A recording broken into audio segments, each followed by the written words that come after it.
There's no better place to witness retaliation than at school.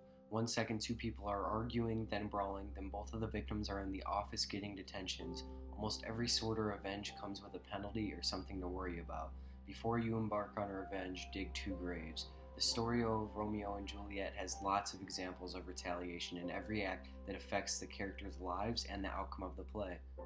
The fact is that revenge is a curse, and Romeo and Juliet is a perfect example. A fight breaks in the streets of Verona between Samson, Gregory, and Abram, which are servants of Montague and Capulet. Samson bites his thumb at Abram, which means bad language, and ends up beginning a huge fight in the streets of Verona. But the prince stops it by shouting, "Rebellious subjects, enemies to peace, profaners of this neighbor-stained steel," which goes on being a monologue. Also, Romeo is still in love with Rosaline. Romeo's friends, Mercutio and Benvolio, tells Romeo about the party at the Capulets. Romeo agrees to go, and Romeo meets Juliet. They fall in love with each other right away after they meet each other.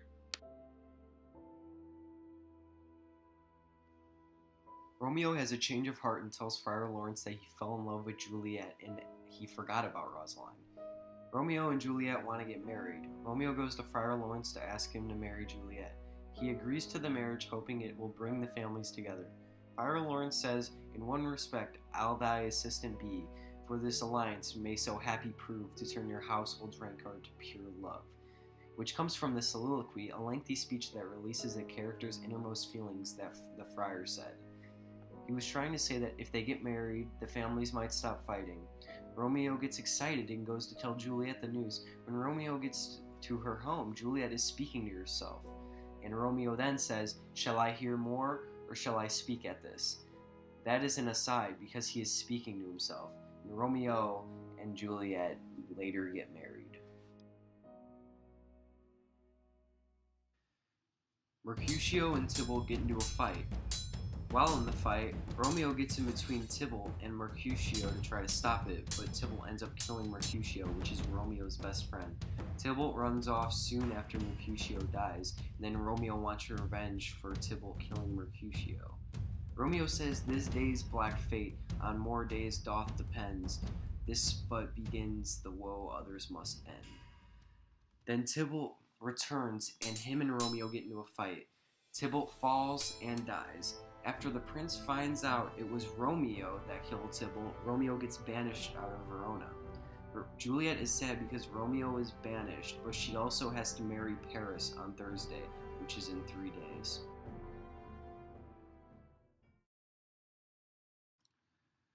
Paris gets permission to marry Juliet and goes to Friar Lawrence to ask to marry them.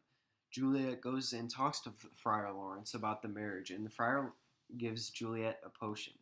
He tells her, "Take thou this vial. Being then in bed, and this distilled liquor drink thou off, a cold and drowsy humor. For no pulse shall keep his native progress, but certes. No warmth, no breath shall testify thou lives." When she gets home and tells her father she agrees to the marriage gets moved up a day. She takes the potion and she falls into a deep sleep for 42 hours. The next morning, the nurse finds Juliet dead and says, "Alas, alas, help, help, my lady's dead." The nurse thinks Juliet is dead and screams for help. And this is dramatic irony because we know she's not really dead, but the nurse doesn't.